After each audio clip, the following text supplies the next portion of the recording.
Don't forget to subscribe and hit the notification button for more content. I'm in pre-production on this project that I was lucky enough to get going. So my days are jam-packed, and if I have to fly, so I don't forget how to fly. So today I flew up from Los Angeles all the way up to Bakersfield, and there's a couple airports up there, an uncontrolled and a controlled, meaning one doesn't have a tower and the other one does. So I went to the uncontrolled. They got fuel there, and deliberately went up there light just because try to, there's always a little tricky thing when you. This one's got this weird thing where you stick your gas card in, and then it fucking asks you what your password is. And I thought it was for my credit card. And I was getting it wrong for like 10 minutes, but they're like printing a slip, and you got to take the slip and then read the password. I don't know what the fuck it's. So anyways, but it was fun. And we ended up going, over to the controlled one. And then we flew out to the east, and there was a couple of uncontrolled ones, and they had like these glider airplanes out there. This really great little restaurant called the Raven or something like that, Raven's Nest.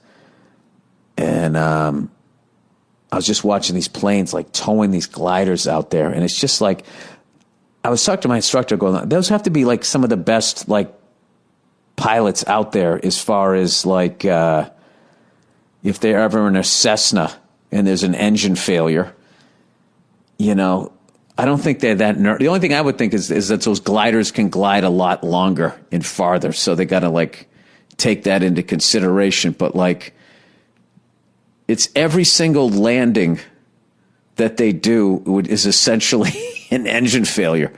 It's really fucking amazing. So we were watching these planes like tow them out and stuff. And,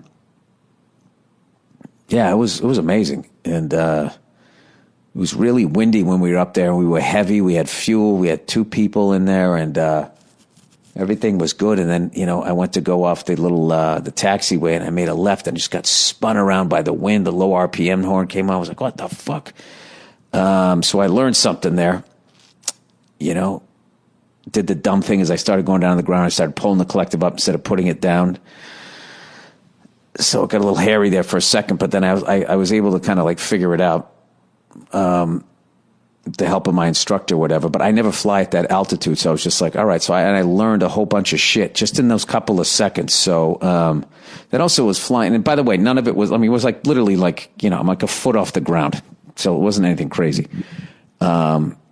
It's just one of those little squirrely things that can happen if you're at a high altitude with a lot and you're heavy. So anyway, I just kind of flew all around out there. I'm kind of liking flying up there. I've kind of flown over LA for 6-7 years, and I'm bored with it. And then you get out there in the desert, and it's amazing, and there's like nobody out there.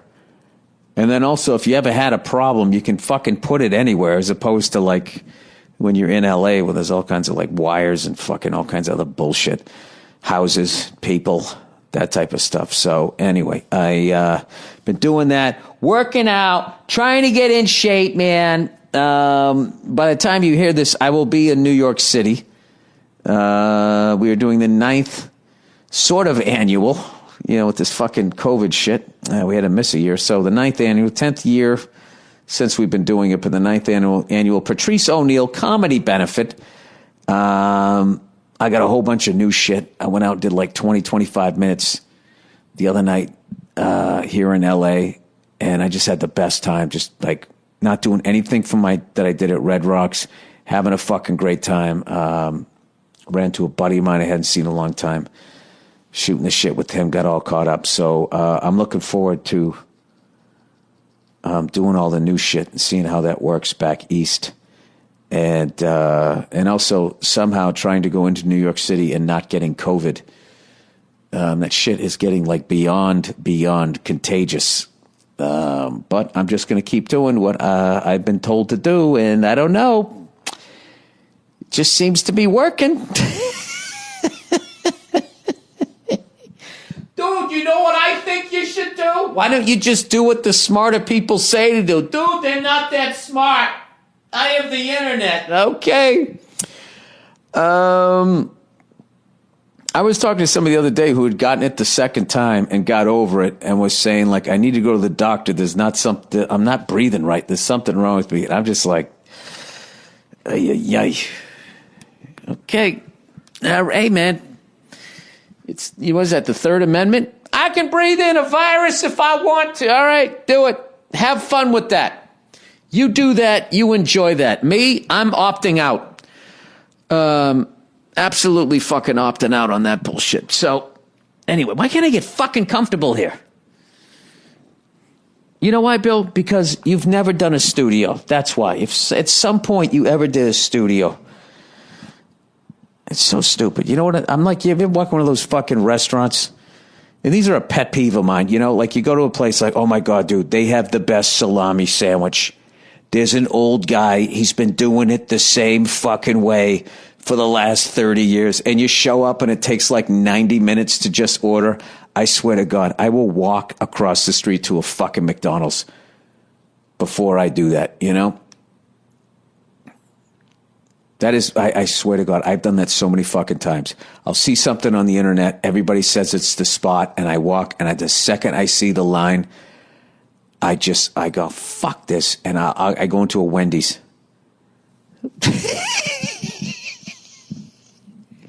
And I'm not going to lie to you. When I'm in the Wendy's, I'm cursing my brains out.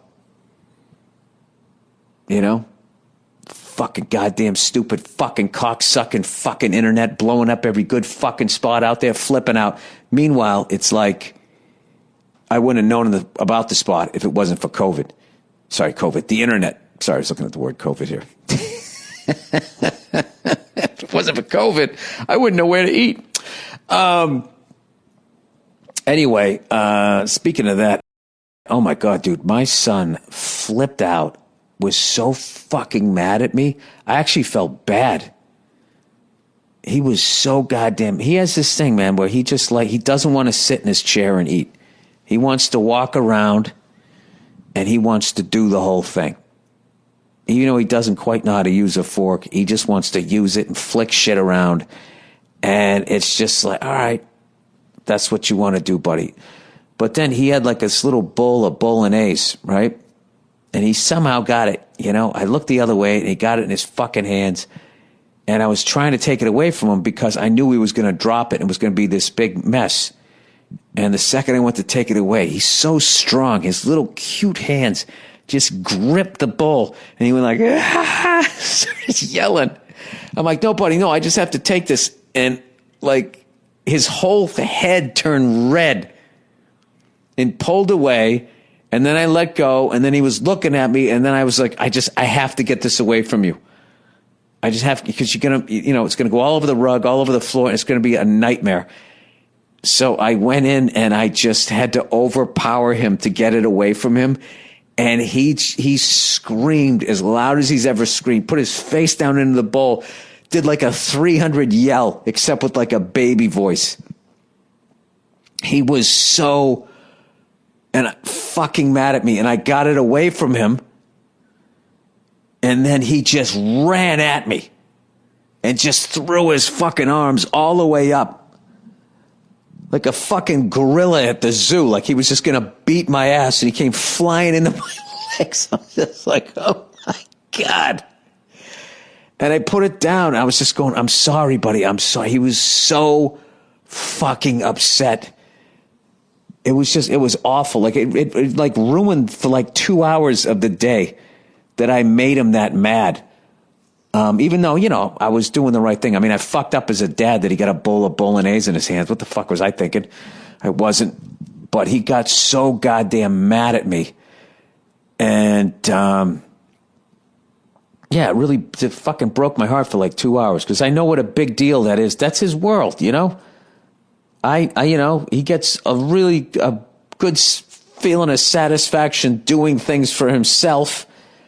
And I took that away from him. And he doesn't understand that it was for his own good. Oh, man. I was just thinking, like, is this what, like... That was a scary thing because I'm just thinking, like, okay, now just multiply this times 10 years and all of that type of stuff when, you know, it's something else or whatever. But I think I'm going to be all right. you know, as far as being like a parent and stuff like that. And I never listened to, you know, all the parents, well, you wait fucking 10 years. It's like, maybe you fucked up. You know, why? Just because your kid is acting like a fucking asshole. I don't know. I know that there's going to be times when, you know, they're going to be like, oh my God, Dad, shut up or whatever. I get that there's going to be times like that, but I just don't want to have like the like resentment and that type of shit. But I think that comes from not listening to your kids and telling them to shut the fuck up.